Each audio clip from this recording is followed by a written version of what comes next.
I'm just going to introduce the panel. Today we're going to be talking about future innovation for Africa. So we've got on the panel there, just so I can see this screen. You know what? I'm actually going to come like this. Sorry, I'm not attacking you guys. You know, sometimes I'll leave this table thing and sit there with you so we're more comfortable with each other. But we've got Pastor Sam there from my father's house, RCTG, a church that I go to, and there's a lot of population of black people there. We thought we'd bring him in to talk about. And we've got Lorena Cristino. She's from the University of Manchester, and she's the president of the Young African Leaders Forum over there at Manchester University. We've got Dr. Oladimeji Ojirinola. Yeah, did I get that right? Yeah? I'm sorry, from Connect Talents. And that is a charity that tries to connect talent in Manchester and look after the black minority and black ethnic minority. I think the mic is for Dr. Just give it to him there.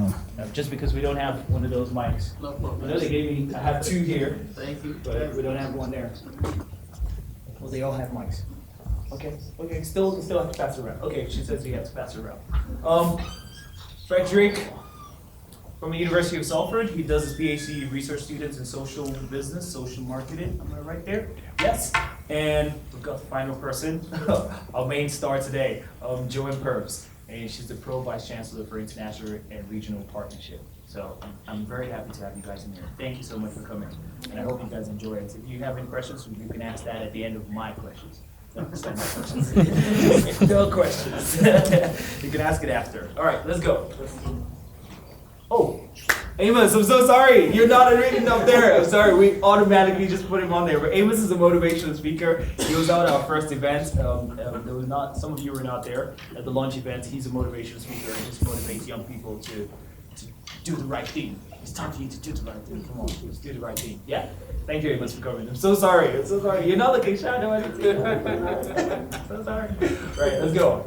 Let's do this. Let's ask this question. So I'm gonna drop the question on you.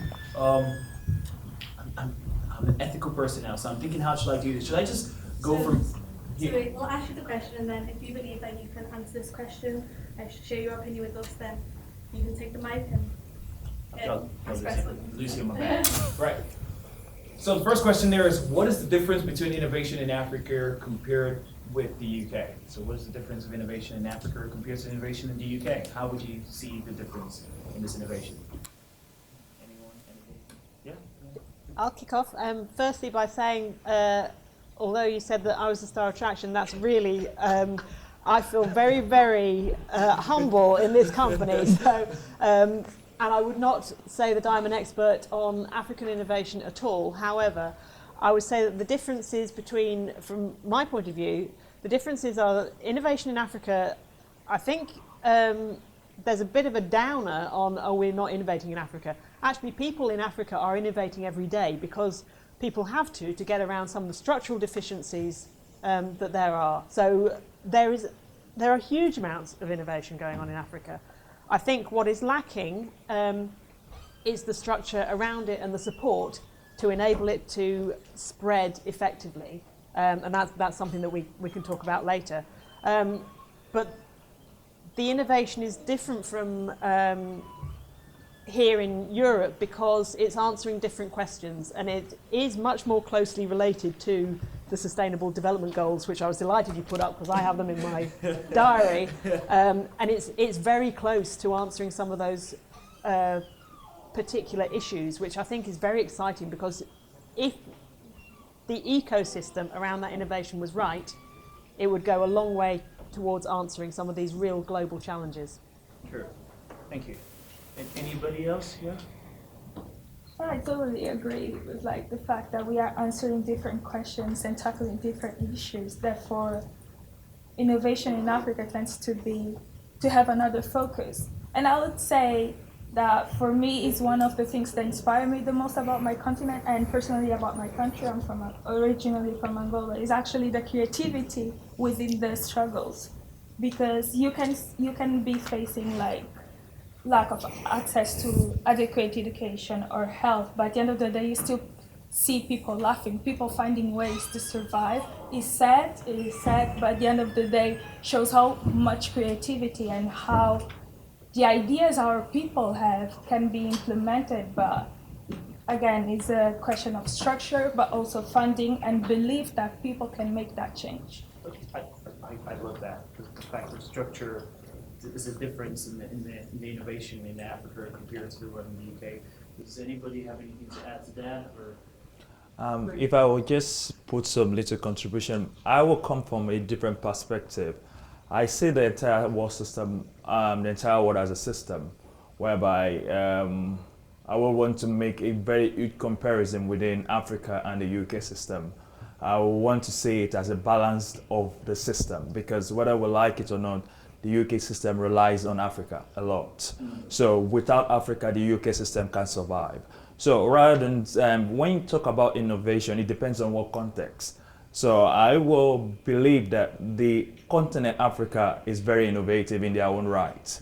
So, and every other system have their own parameter of evaluating how successful they are. Though Africa is still getting there, and we still believe we're still going to get there where we want to be, but in our own right, we believe we've achieved a lot. Whether we like it or not, every other continent relies as loads of human resources from Africa sustaining those systems. And will even up to United States, the last president was from that part of the, so that is how Africa has been as its own right. So I want to use the United Kingdom as a parameter of evaluating how successful Africa has been. I would say Africa has been successful in their own right.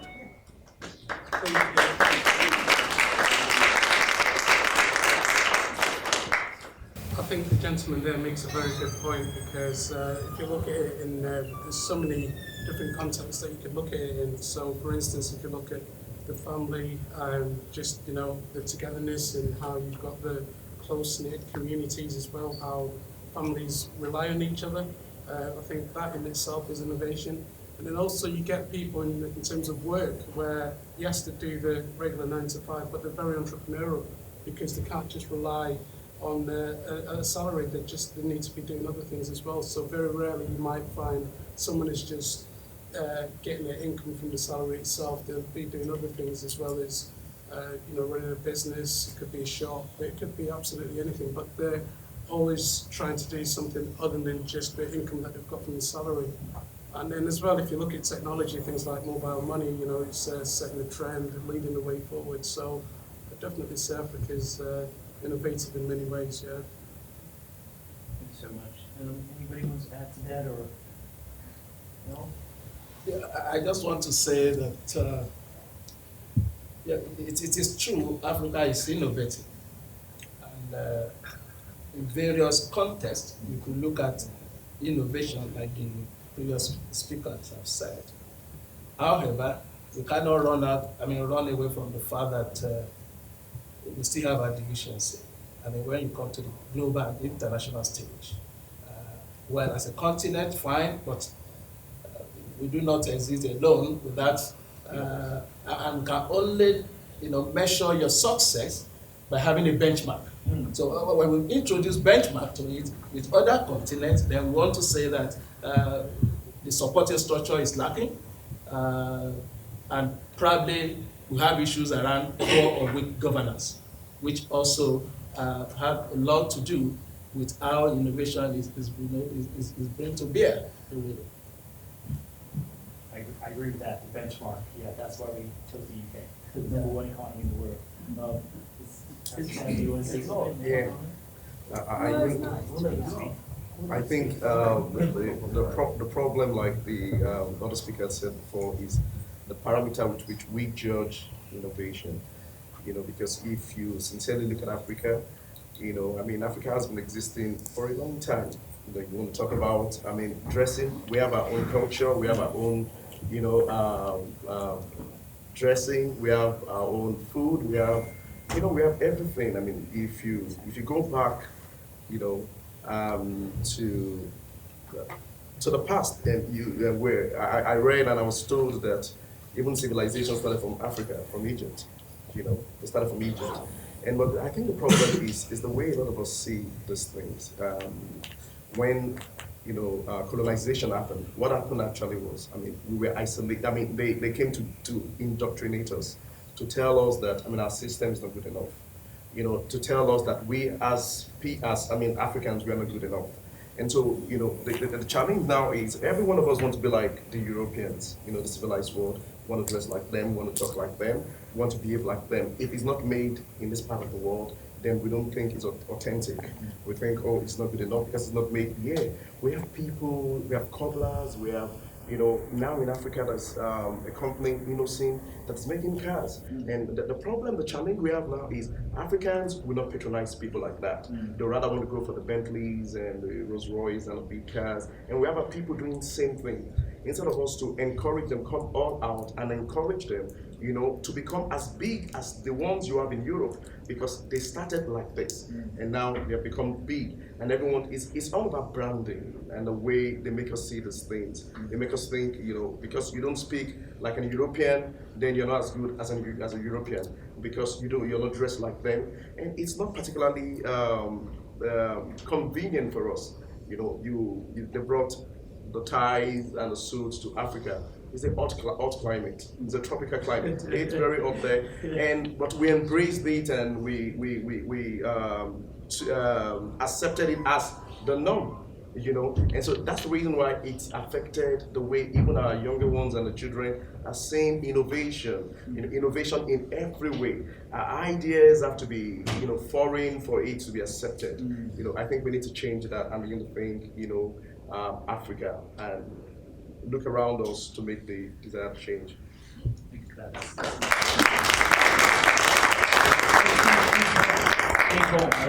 I want to add something to that, and I just want to.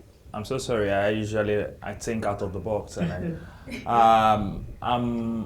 I think for Africa as a continent, we need to get to that point where we need to have our own standard within. Because if we end up keep chasing Europe, if we end up chasing other part of the continent, I don't think we're going to get anywhere. We need to, because I'm from this part of the country where it's called Nigeria. We have a market where it's called Aba Market. There are loads of things, innovative things, even though they are not original, they are very close to the original product. What's original? Yeah, sorry, I'm going to create that division, and I'm going to stir up that conversation tonight. And I think it's high time we need to see and we need to take within.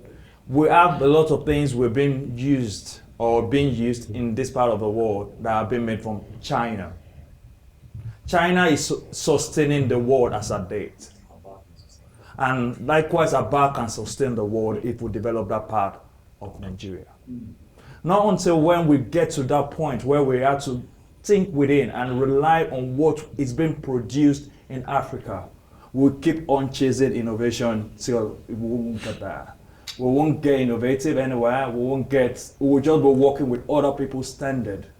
We need to have our own standard and measure ourselves by that. That is who we are for now. But that doesn't mean that's where we're going to remain. We're starting from somewhere where Europe is today. They started from somewhere. They didn't get there overnight. And that's why I find I'm not of the opinion of putting all total blame on the government structure. We can have our own input individually. And the system we have is a combination of several individuals. Our own little culture in patronizing what comes from Africa goes a long way as Africans. And if we don't start embracing what comes from that part of the world, we will endlessly keep chasing what we call innovation, and we won't find it. So we need to go back and embrace ours fully and give support to these innovative young ones surviving despite no light, despite no road infrastructure, nothing. They don't have the finance, they don't have anything, but they are still using their brain to produce something close to what we can obtain in Europe. We need to embrace them individually. We need to embrace them collectively for us to see the innovation we want to see in Africa.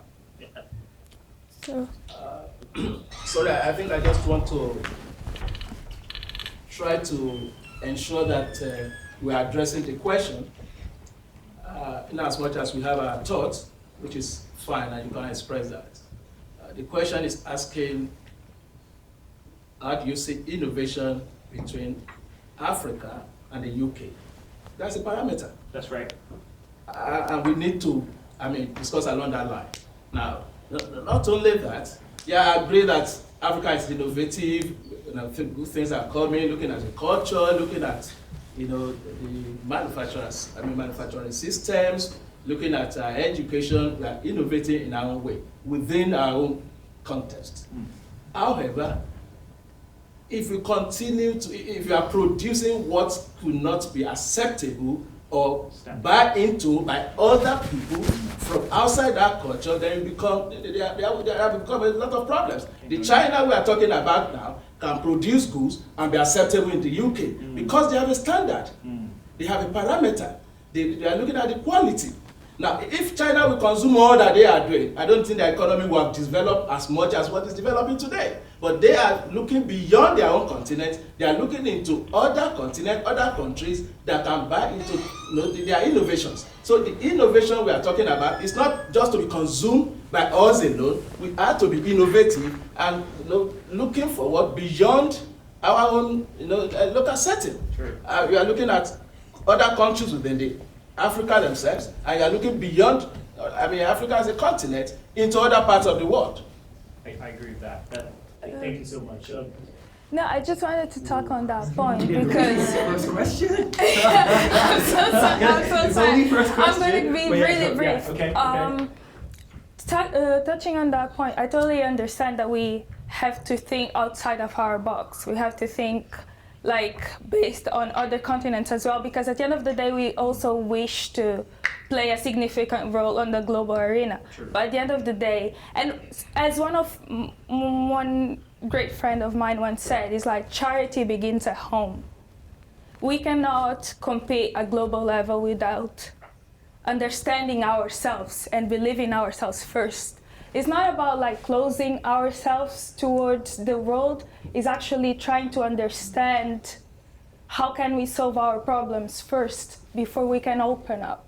Because if we just open up and try to see, okay, that continent is the continent is doing this, Europe is doing this, Asia is doing this. It's good to see what is going on in the world, but it's also good to look at ourselves and what has been done so far. How can we correct the mistakes that we have done along the way? And then after solving all of that, looking outwards, because China, they closed their borders at some point. They understood their system, they understood their failures, and that's why now they are able to play at the global level. So basically, I would say the main key is actually challenging our present narrative. But in order to challenge that, we need to understand our past. We need to understand where did we fail, or what challenge did we face in the past that we are not facing now, and we can do better. So yeah, basically that. I'm waiting for the person who's going to actually put a ball market on the website next year and put it there for innovation about ball market to be a production for the rest of the world. Please do that. One of you think of it.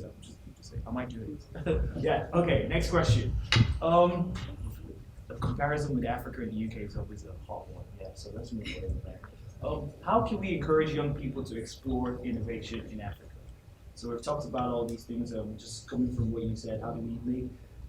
Let's start with you. How do you think we can encourage young people to explore innovation in Africa? Or you know what? It's open to everybody. Anyone can. It's already starting now, isn't it? It's, if you look at culture, for instance, there's a lot of young musicians from the UK who are putting out Afro beats or just music that's reaching out to the continent. So in that perspective, it's already started. So Music is Definitely. it is, yeah, because they're leading the way in terms of producing new sounds as well. So innovating in that sense. I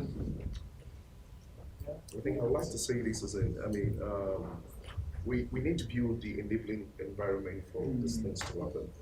You see, you have a lot of monopolies in Africa, to the extent that, if you're good at a thing, if there's somebody already in the market or doing that thing, they try to to stop you from rising. And so we have to create the enabling environment. And like my brother said earlier, he was talking about quality. I don't think what we produce in Africa is not of quality. I think, if you go to a bar, if you've been to a bar, You know, they can make a Gucci bag for you, and you will not be able to differentiate between the original and the fake. So the problem is not about originality. The problem is, you know, I mean, we have been indoctrinated to believe that if it's from Africa, it's not good enough. It has to be, I mean, foreign for it to be good. You know, and so these people, what they want is just an enabling environment, the structure, the governance that will give them that projection, you know, and that's what happened in music. In our time, while we're growing up, we grew up listening to Michael Jackson, MC Amas, and the rest of them. I mean, old times, you know. But now in Africa, the Nigerian musicians, in short, I went to Uganda and someone told me Nigeria is colonizing the whole of Africa with their music. And you know, when you get to other African countries, you see these people, you know, and that's how they grew, you know, and grew, and it became, I mean, a force to reckon with. Before now, no artist from America would want to like do any collaboration with Nigerian musicians. But now a lot of them are doing collaboration, but not just collaboration, now they are coming to Africa to see what we're doing. And so if it's about originality, we have it. I think it's just that enabling environment that we don't have. Can I just make one point? It's gone from consumption to creativity. So now it's production. So people, rather than just take, now they're thinking, how can I give? And that's a very important thing, that, because, you know, if you're just living based on what can I get, and then there's only a certain limit that you can get. But if you're given it shall be given unto you. So, you know, it's just, yeah, I think it's important to produce, create, rather than just want to consume all the time. So I think that was an important point as well. I would basically. Let's think about the young people. Yeah, no, that's what I thought. The young people. No, basically, I think as a young person, one of the things I miss the most is actually being encouraged to do something, and especially something that I love. Even though I'm doing like a degree that is like, okay, one of the mainstream ones, law with politics, I think that at some point, many young people feel like they cannot pursue, like, let's say, I feel like art, because it's not within the law, engineering, or medicine that your parents want you to do.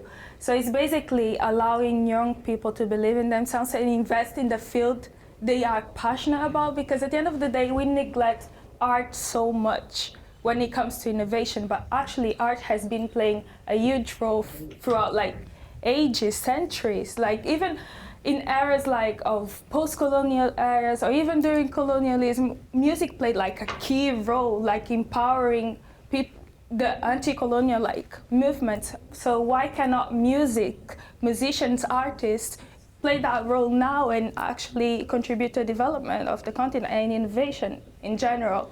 So basically for young people, I would say, in order to encourage them, we need to show them that we believe in them and they have a voice at the end of the day, regardless of the degree they are doing, or even if they are not doing any degree, like just show them that at the end of the day, every single one of them plays a role, like within the development of the community. Let's not even talk about the continent, because the continent is very diverse. There are many countries, and within each country, there is so much diversity. So I think it's actually showing them that, look, within your community, within your village, let's say, you have a voice. You can start something. And we are here to support you, because what I feel is like there is a huge gap between, even though we respect our elders a lot, there is a huge gap, or a huge gap between generations in the dialogue. So I feel like it's really important for us as young people as well to search for information. We are privileged now. We have access to information. We have internet. We have our elders that are like huge libraries. Like I see my uncles as libraries. I sit with them and I just get a lot of information that I'm like, okay, I can do something about this. So I think it's not just about government or the older generation encouraging us, but also us at the end of the day encouraging ourselves. Like, we are all here in this room today. What can we do for each other? How can we start a network and actually merge ideas and start something? And it's not just about starting, it's actually having an effective plan to sustain that idea.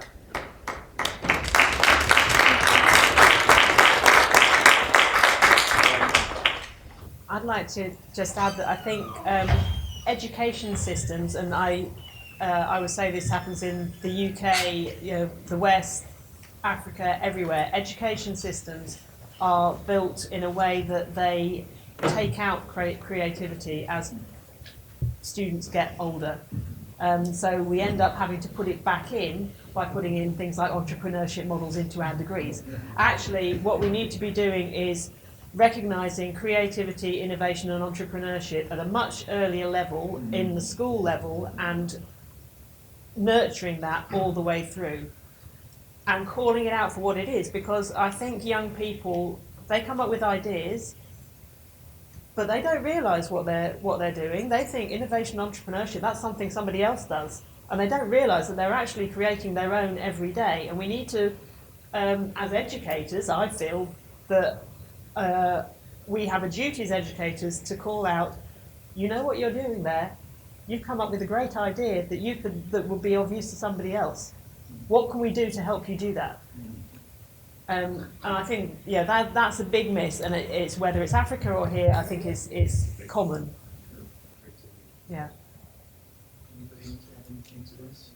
Well, I just want to say, encouraging the young people to explore innovation in Africa. I'm talking about young people here or young people in Africa to explore innovation in Africa, or people in diaspora. Which one are you looking at? I think we talk about both. You can. We need to encourage young people in generality. Young people are not even doing anything. Well, I think so how do we encourage them to actually exploit innovation in Africa? So anybody can innovate in Africa. I don't think it's only Africans that need to innovate in Africa. Even young people from here, I always say this, that we need to create international leaders. They would lead things in Africa, but live over here. They don't have to be in Africa. So and that's the point. To stand up for the internet and the there we go. Yeah. The e-government and social collaboration. E-commerce that you have all over the place now. Now, I think the first thing we need to do is to see how we could speak to the government to improve things around governance. Until when we start having in Africa true governance and real governance, whatever innovation people are trying to do from here in Africa will either be eroded, stilled, or killed by things that surround around governance: bribery and corruption, greed, nepotism. I mean, you can name them. Now, the difference here to Africa is that because good governance is embedded in all levels of government, and it's also generally acceptable by the people, you can see the benefit of it that accrue from good governance is beneficial to all citizens. Now, in Africa, that is not the case we have as it is now. We know there are a lot of campaigns going around about the human rights, about fair play, about open, and good level field for all participants. Now we have people who have amassed wealth, hem money from here, try to introduce business or to nurture or to establish something in Africa, and they've not been able. They've come back with a sorrow, a very sour outcome. So to say, I think we need to first ensure that we could, either through participation or through forming a pressure group, make sure that we could put pressure on our different governments in Africa. How do you explain where people are there and they amass the leaders we have there only know and they live for themselves? They have a lot of people who are not paying salaries, the environment. Even when you take innovation to Africa, who's going to buy it from you? People are not empowered, people are impoverished. So until we start looking at how the good governance can be entrenched in the whole system of the governance in Nigeria, in Africa, in, as a continent and different countries. Of course, some countries may have to lead this. Probably we have some key countries who are probably they could play the focal point. But I think to drive home my contribution on the encouraging young people to innovate more in Africa is about creating an environment, enabling environment where people can participate, where people can, their human rights is guaranteed, where their innovation, whatever they innovate, the property right is going to be protected, where they can establish business, and the ease of doing business will be easy and not stiff naked. Except you have all that in place, whatever innovation we are trying to do there, sometimes just like putting resources into the drain. I feel as people we should find, if we do something, we change the government mind. So that is it. So the young people will change the government mind. And another point I need to say, sorry before I, now, there is no gainsaying that the rest, the burden of innovation for Africa rests on the shoulder of youth. You cannot take that away. And unfortunately, over the years, we have been having succession without successors, the way the leadership goes in Africa. So we need to galvanize our youth. Let our youth need to build up their capacity and capability, like the young lady says, in whatever field of endeavor you have, there's no shortcut to hard work. We need to ensure that we are doing our best, making impact, trying to create some circle of influence and collaborating with one another. You've invited some people from different walks of life here, working together, getting ideas like this, and making sure that we are not working as individual person. The collectivism is also key. So together we can bring ideas, together we can get a synergy of effort and make sure maybe we put more pressure on our people to be, the government, to be able to open the levels field for the people so that the innovation can truly take place. We don't want to run out of time. Can you ask questions? Yeah, we'll definitely ask questions. Definitely. I feel like most of these questions that we have up here has already been kind of answered. Yes. It's already been answered. I'm gonna skip the one is what is the future of innovation in Africa. Next thing you know, we'll be hearing about again. You lot. So That's the future. yeah. How can we innovate? How can innovation become a value? We should ask that one because we've already said it. It's the standardization, all this kind of stuff can create that sort of value for the innovation that can be done in Africa. Now, I want to ask this question. Is there a measurement or monitoring system already in place for innovation in Africa? Because I remember we started with the fact that innovation is already happening in Africa right now. So is there a measurement or monitoring of this system already in Africa, in place in Africa to monitor this innovation? Because I know we always say we should leave it to the government. The government should always do this. But is there something, because I know in the UK they have a lot of things they measure. They always have the system, they always measure something. The council would actually go around doing surveys about what is happening. Is there a monitoring or a measuring system already in place for innovation for Africa? And if there isn't, how do you think we can do that? I think for that question we have to, again, not talk about the whole continent, but the countries. There are countries like South Africa that have one. But at the end of the day, one of the challenges of measuring innovation is like the data collection. Because it's very difficult at the moment to get I would say efficient data collection and something that we can actually gather and study from it and actually come up with solutions, because it's never like around 100% accurate. And I think statistics are never 100% accurate, to be honest. But again, I believe that it's not about measuring it that makes it successful at the end of the day. Like, that's my personal view. It's not about measuring it that you're gonna say that innovation has been successful, but actually seeing how it has been like improving people's lives. And for that, you of course you. Wouldn't you say that's measurement? You've seen how it impacted. No, I know. That's why I always say it's quite controversial. But at the end of the day, it's not just that determines the success of innovation. Sure. That's my point. Sure. But at the end of the day, I think it's very challenging right now to measure. But I think there are measures. There have been initiatives by the African Union. But at the end of the day, it's still like we still need to tackle those challenges before we think about measuring innovation as a whole. I think there's a difficulty because a lot of the measures and the measures that get used in the UK, you're measuring activity. You're not actually measuring the significant impact of what's going on, and that's much more difficult.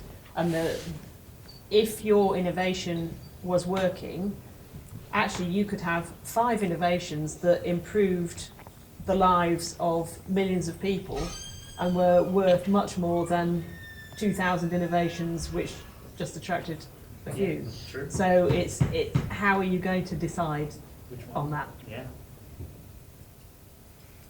I That think would- we already have a mechanism in place in Africa, as far as I know. And I think it's whether there's room for improvement. Yes, there's room for improvement. We may need to do more. But presently, I mean, if you look at particularly Nigeria, in my country, the last election that took place, the way people were able to monitor the electionary processes, collect results, and make it difficult for rigging to take place as it used to be. And it has been acknowledged not only within the African setting, even at the international by international organizations. I think it's because they fought them there. Yeah. Thanks to Kerry. It does. Messaging and saying don't do anything wrong here. So that's still and the that makes international things countries. much easier. And the change of government, there was much ease in the change of government that used to be volatile. People contest election results and things like that. Yeah, if you look at the area of in the area of economic and financial crime too, there has been some monitoring institution that are in place that is working to see how they can cope the menace and the viral of this, the issue of bribery and corruption that is being viral. So with the TSA innovation that the government put in place, we are able to monitor so much, loopholes that has been created in the system over the years and block some of the blockages that is difficult for people to actually siphon money, with ease. Yes, they still need to improve the system, but it's been recognized that at least it's working and the impact is being felt. So, straight to the question, does it have? Do we have the system in place? Yes. Does it need to be improved? It needs to be improved. Yeah. But we already have it. Well, Not in all areas, but at least in those 2 areas. In my opinion, I feel like it's not everywhere around Africa. So you have it in Nigeria now, but that's because some corporate companies have a interest in Nigeria, so they tend to want to do things that way for their own interests. But that's just my opinion. So I'm not gonna counter it. Even monitoring it, how do you monitor what's happening there? How do you know that like Joe said, how do you know that this innovation you put there is working for this people? So you're monitoring it like this innovation is the right innovation, not that you've just put it there and just because you want to make money. You put it there because that's going to help everybody in general. That's my opinion. That's my thought. Monitoring, measuring. You monitor the right thing and then you measure it if it's doing it for the right people. That's my thoughts on that one. But yeah. Anybody has anything to say more on the monitoring and measuring? No? Okay, let's just move forward because we're running out of time. I'm just going to ask 2 more questions and then I'm going to leave it up to everyone who has any question to ask. Yeah. I'm going to put these 2 questions together, right? So who should handle innovation in Africa? Is it the private sector or should it be a public sector? Now, that would go to the government now or should it be a private sector? Who should handle this monitoring, measuring, or all these things of innovation that's happening? Should it be a private sector? And then what is the difference between social cultural innovation and science and technological innovation? That would be the final question there. So you can answer one or the other, or you can answer both of them together, whichever one you want. And then we'll put the question back to everyone. I think no, go. No, you go. Go.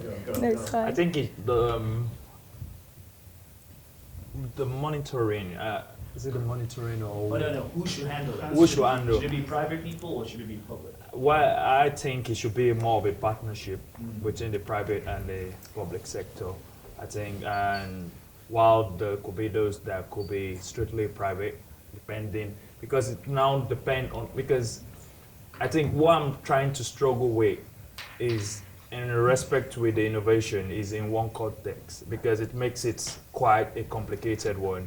Because if you're looking at it from the technological perspective and the non-technological, it's a two different area. Because I think if we get clarity on that, it's going to make the answering much That's obvious. why the question is there. What's the difference between social, cultural innovation and science and Yeah, technology that- innovation? Do they work together, or did they just That's separate two entity of innovation, or I don't know. Yeah, but because I won't be answering that, I would just like that's why I was being strongly with in with the innovation part, point of view. I would think because, like I rightly said, it should be a partnership, and they should because I'm always of the opinion not leaving everything that has to do with innovation on the government. Because I'm not saying the government system in Africa has failed. I'm not saying it's not working, but I always believe there's a place where like one of our speakers said, the collective unionism or the network could go a long way, but it also goes a long way with having ourselves reorientated and having our own personal drive as to what we want to bring to bear. Because you made mention of the cultural, the social part, because I'm from the social perspective, I'm always believing so much on the social impact on the lives of people about what you're bringing to bear in any community. So if something is going to impact people, possibly moving them from point A to point B, you've done a lot. It doesn't have to be something you can measure monetary-wise, but it's how it can, because I'm actually studying or reviewing several materials on social value in the UK system. We're actually not, because the system doesn't have an agreed system in measuring social value within the system. So it's not something that has to do with Africa alone, but it has to do with even all over the world within the academic community. But one thing I am always keen about from the social impact about whatever you're doing, is it as an individual or collectively as a group, or not putting it all the burden on the government. I could, as an individual, could look back into Africa. If I'm based there in the UK, I could look for 2 or 3 lives or 2 or 3 individual young people that I can invest in. It could be sponsoring their education down the way. They don't have that fund. You made mention of the advert we see on the TV, donate 10p or something. It irritates me whenever I see that advert all over the screen. Should be able to look back into Africa or where I come from and look at how many people can I impact their life. How can I take them from that point where they're struggling from and be able to make them a bit comfortable, empowering them in my own little right to be able to stand for themselves in the future. So that goes a long way. If I, as an individual, can do that, and collectively, individually, we can have that done by looking back into Africa and supporting these young ones. Then, because there was a documentary I saw or something where a little lad, I think from Kenya or something, and developed something like the lighting with some sticks or something to be able to chase away animals from their farm. And that's something he's been able to do creatively and to be able to stop destruction of their farm product by just producing that little lad will come in the future and be able to do something greater than that, because he's been empowered in that little way to be able to bring that to bear. So I think that to a large extent, I'm not condemning our system in Africa, it's done their own little right, but we as individuals, we should be able to, in our own little right, be able to look back into our system in Africa and see how we can make that impact, that social impact individually, to be able to change lives and take them to that next stage of life. Definitely. I think in terms of science and education, I think the government's got a huge part to play. I mean, if you look at East Africa, for instance, in Rwanda, the government's had heavy influence in terms of technology, where it really led the way forward. In fact, across the world, it led the way forward in terms of internet and just availability. with broadband, you know, near enough, all Rwandans can pretty much get an internet, and they've got, you know, really good access as well to it. But yeah, I think the government's got a huge part to play. You look at Ethiopia, the way they've invested heavily in terms of the airline, you know, is leading the way in Africa. You look at the economy, the things that they're doing, the collaborations that they've got with countries such as China and Europe as well. You know, there's a lot that the state can do, and I think they've got a huge part to play. But individually, I think private, you know, people individually themselves have a lot to do as well. Again, it comes back to what we're talking about when we're saying culture, leading the way, being entrepreneurial, you know, coming up with ideas and so on. I think a lot of people have responsibilities, and it's on them to do that. And again, with society, families have parts to play, you know, to lead the way forward, to say, you know, this is what the standards we set, and hopefully for the youth to take that baton and run with it as well, and to keep it going. So I think everybody's got a part to play in it, rather than just looking at somebody and saying, you know what, you do that, and we sit back. But everybody has something to do. I'm just going to give a chance to ask. We're going to take two questions. I support all of this. The questions were really targeted in a way, but you know, the private and public sector, I think they should work together. That's my opinion. I think the social and the technology part of innovation can also work together for a collective innovation. So this is just my thought, but we put the question that way just to see how, if there is a difference, or is it working hand in hand to actually fix this problem. Do you want to say one thing, because we just want to give the audience questions, because I'm thinking people are itching right there for one question or two questions. Yeah. And then, you want to pass this round? Yeah. Anybody has a question? Anybody? Henry, I thought you had a question. Do you have a question? Yeah. I think we can hear you anyway. You can use the mic so the camera can hear you anyway. Okay. I think the first thing is the criteria for innovation. Is it being like people in the UK or in the US? Is that innovation? Is it trying to build our own thing? So I think we need to be clear what innovation is for us as Africans, because I think most times we try to be like people here. And the truth is, most of the things that work here cannot work the same way in Africa. So the context is really different, and when you try to transpose it, like from here, let's transpose what we have here, maybe to Nigeria, for example. Nigeria is a difficult terrain, and most of the things that work here cannot work the same way in Nigeria. So what are we defining innovation to be? Is it trying to tweak what is working somewhere else, or trying to look into our own system and trying to develop our own system? So I'll just say one thing there: redefine. Redefine, right? Yeah, but yeah, we'll leave it to the panel to answer. But that's just my opinion. Yeah. So that's my question. Yeah. So I would say innovation is innovation. You're just answering a problem that you've got. And just because the problems are different in Africa doesn't mean it's a different type of innovation. It's just, yeah, you're just going to what it is. It's like the mobile currency that we were talking about earlier. Yeah, it was answering an African issue in terms of microfinance and you know, not wishing to use banks. And it's not something that is growing here. It's definitely going to come here, but it's not because of the reason that it was an imperative in Africa. And it was a student who developed the software. It was bought by Safaricom for the M-Pesa currency. Yeah, it's an absolute textbook case of innovation and in that case, an ecosystem that worked around it for it to happen. And it's African innovation, but it's still innovation. It's no different from innovation that comes here. It's an idea that answers the problem. So, but it is, that's what I'm saying. So I'm trying to get a definition. Are we saying, because I've always talked with him what he's trying to do, are we trying to make our own thing? Yeah, which I think that's what we should do, in my opinion, because I think we need our own education. We need our own way of doing things. Because the way they do things here can't work for us.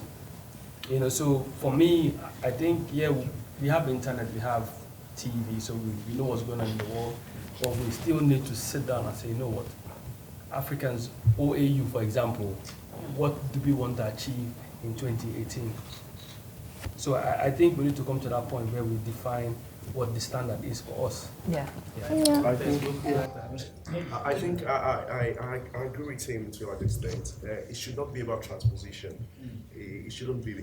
The truth is, innovation is innovation, but it should not be about transposition. But what we do most of the time is to transpose it, take what we think is working in Europe and try to just bring it to Africa. And most of the time, the indigenous people that are trying to make things happen, for instance, we try to kill their ideas. Now, like I said earlier on, it's just the branding. Now, before now, we didn't have things like in Nigeria, McDonald's and KFC and all that. But now, they brought them to Nigeria, and most Nigerians feel like you're part of the happening society, happening group. You want to go to those places instead of go to the ones you know for. And so it should not be about transposition, And I've seen some Africans that have made, they made, in Nigeria especially, they made a difference with the things they did. They have proper African restaurants and made it, to international standard. And so it shouldn't be, it's about tweaking, like you said, just tweaking. Because innovation in the true sense of it, I like the way the Business Diary put it, and I like to read it. It says, just a minute, it says, innovation is the process of translating an idea or invention into a good or service that creates value or for which customers will pay. And so we want to do something different in Africa. It shouldn't be all about the way it is done in Europe. Let's come back home. What will work for us? How will this work? And how can we make this thing sustainable? We look at it, do what we have to do, and ensure that it's sustained.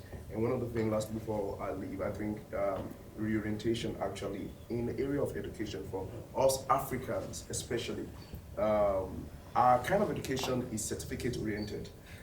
We come to school just to get certificates. You see someone doing the master's, the PhD, and in the end, you're not going to be doing anything with that. You just want to go to school and add that title, doctor, to your name, so that when people see you, they think, oh, okay, he's a doctor. It shouldn't be about that, and that's not innovative at all. We should sit down, like you said, and I like that. It should not just be about formal education. It should be informal as well. Here they call them fashion designers. In Africa, you call them tailors. You see? You see. And so if you can make those tailors, those carpenters, change their orientation and see this as good. You don't have to be a doctor, to be effective, to be influential. You can be whatever it is that you want to be. So that orientation, it shouldn't be all about certificates. We all came to Europe to get a certificate. Paid a lot of money. Just imagine how much some of us, if you just want to just take, accounts, and sum up how much the Africans in this place have paid since we came into Europe for schooling alone. We are the ones paying the billions of, because the resource, the education resource that they get from all over the world is in billions.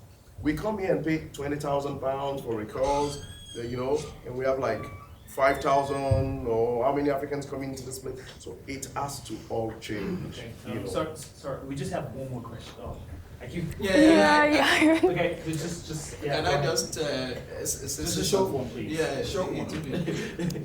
Yeah, innovation is anything that addresses problems, either ideas, products, or services, as long as it's going to impact the life of people. And I want to say that innovation, it doesn't matter where it is developed, whether it's developed in Asia, it's developed in UK, as long as it is addressing a particular problem of a particular people. So it can be developed here and be contextualized in Africa. It can be developed in Asia and contextualized in Africa. So there is no issue about that. Just one question, and then we need one answer. Like, the question is yes or no questions? No? Okay, go. from what the young lady said about using our own people to look up to, I feel like Africa's been suppressed, as in like we look at them like, oh, we can't do anything. And that's why I feel like we're looking at other countries, and I don't think we should look at other countries and look at our own people. Like Congo, we have a lot of musicians, and from personal experience, my uncle is also becoming a musician due to our community, the same way Nigeria has. And I feel like instead of looking at other people in other countries and how they're progressing, we should just look at ourselves and not compare to other people. Thank you. Thank you for that contribution. That's a great one. Yeah, look at ourselves and let's collectively. One more. Yeah, Leon.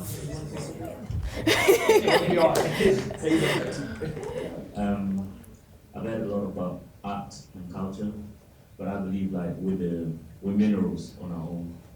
I believe like we're resources, with the gold, with the diamonds, we'll never run out. So what I would suggest is, besides bringing up innovation, it's good that we establish businesses here. If you take a look at what Asia is doing here, especially in Pakistan, people opening up shops, opening up restaurants, and opening up businesses. It's not always about culture, music, and all of that. Because those musicians are keeping that money to themselves. So you can be working about Some of them. So you cannot be saying, oh, in Nigeria, Davido is a middle name. Yeah. But you know the middle name. So I believe if we establish businesses here, if we become billionaires, if we get involved in bonds, foreign exchange, forex, stock exchange, all of that, that's how we're going to progress. Matching for the resources. Yeah, so if we become more intellectual and understand how things are run, and if we bring our business here, then we can send the money back home, establish more businesses, which the money will never run out, because we can leave our businesses to our kids. Instead of us That's going back difficult. home, trying to That's do so ourselves, we have to be minerals here, because we can never run out. That's true. Awesome. Because we need to give 5 minutes to Martin to say something about a trip, but okay, very fast, 60 seconds, go. Mine is just a quick question, and so I'm almost like a channel. And my question is, does Africa lack innovation, or does Africa lack development? Oh, I like that question. There's nothing in the UK that we can't get in Africa. But there's nothing that the people here in the UK do that we can't do in Africa. And if we can't get it in Africa, we have the money to get it. So my question is, does Africa lack innovation? Does it lack development? I'm going to actually answer that question. I feel. I'm here. I'm going to answer that question now. No, go ahead. Yeah, I feel like we are a developing country. That's why we call it a developing country. So we're developing. I like to think of it as a country. Sorry. I like to think of it as a country because I'm the president. So I'm just joking. I feel it's a developing country. It's developing continent, so it's developing. That's why they call it developing world. But innovation, like has been said, it solves a problem. And there's so many problems in Africa. That's why we need innovation. So I would answer that question by saying we do need innovation, but we are already a developing country. Anybody wants to add to that? Yeah. I'll quite disagree with that. Okay. Like, just slightly disagree with that because, first of all, I don't. And it's a personal view, guys. You don't have to share it as well. But I don't like the terms first world and third world, or even developed and developing country, because at the end of the day, each country has its own way to develop. And by saying that some of our countries, let's say, that are developing, we are already comparing ourselves when we are all different within every single region. But I love the question because it's very tricky, and I was actually trying to think of an answer. But I think Africa does not lack innovation, it lacks development and management, especially. We have the resources, we have the services, we have the labor, most of all. So I think at the end of the day, it's how we manage and understand ourselves. It starts with our minds, actually. It starts here. Like, the first step is our mind. Once we put in our minds that we are capable, that we are powerful, and we are gonna do this, we are unstoppable. Yeah, I would say that. Yeah. Just a quick one. I agree that we don't lack innovation, it's development. And the truth is, like you said as well, you see, in Africa, we think, we always think, prosperity is in the minds we have, and so all we try to do is just to, to go for the gold mine. I mean, because we have the gold mine, we think that's where the wealth is, the gold mine, the mines in Africa. Whereas in Europe and other countries, they know the development starts in the mind, not in the mind. We have oil in Africa, in Nigeria especially, and we still have to export our oil, to Europe to be refined, and they sell the refined back product back to us in Nigeria, because the wealth of a nation is not in the minds they have, it's in their mind. And so we have not developed our minds, and that's why education-wise we need to first develop our mind, reorientate our mind. Let it be all about development. In Africa, most of the companies you have in Africa, they don't have research and development departments. You just have the companies, they just start, one man, one individual as everything, and monopolize. We need to innovate it. We need to do that, so that we begin to work. Let's work on our minds, so that we can go back to Africa and bring innovation or development to Africa. Sure. I think we also need to encourage ourselves. Some of us who have benefited from the Western education and practice here, work here, to also find time, go home, and give back to where we come from. Yeah. So there's supposed to be exchange of culture, exchange of knowledge and idea. And that's where the whole point of innovation comes from, because then you take that. These are the biggest givers. Africans give more than to the continent. They give more than anybody else. But so in that sense, I feel just to say this, I feel like development is under innovation. Innovation covers it all. Like, development is something that we say, but innovation covers development. It's like the umbrella, because under. I think it's the opposite. I think development covers innovation. Innovation, because innovation is like the new thing. No, the innovation is within development. Okay. Innovation is about ideas. I'm going to look into this. To me, as an individual, I don't think actually you're just playing with words. I think they are intertwined, and you're just trying to bring up something. So I think you can't say you're innovative and you're not developing. So I think they are synonymous. That's my own point of view. I could be wrong. And also, I just want to leave this. I think Africa as a continent, we're doing that at the moment, but I think we need to go more doings and less talking. Yes. I think as a continent, we talk a lot. We say a lot. We come up with different strategies. We come up with different approaches. But when it gets to the field, we find ourselves shying away from it. I think as a continent, as everyone, I think I will challenge everyone on the panel and everybody sitting in this room as Africans. Let us get our hands dirty and get doing things.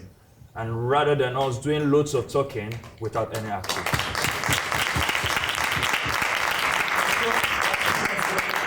Best way to end that whole, the best way. So all of you get your hands dirty. Come work and get this done. Right, anyway, this is it. Thank you guys for coming. Thank you for the panel. Let's give them a round of applause.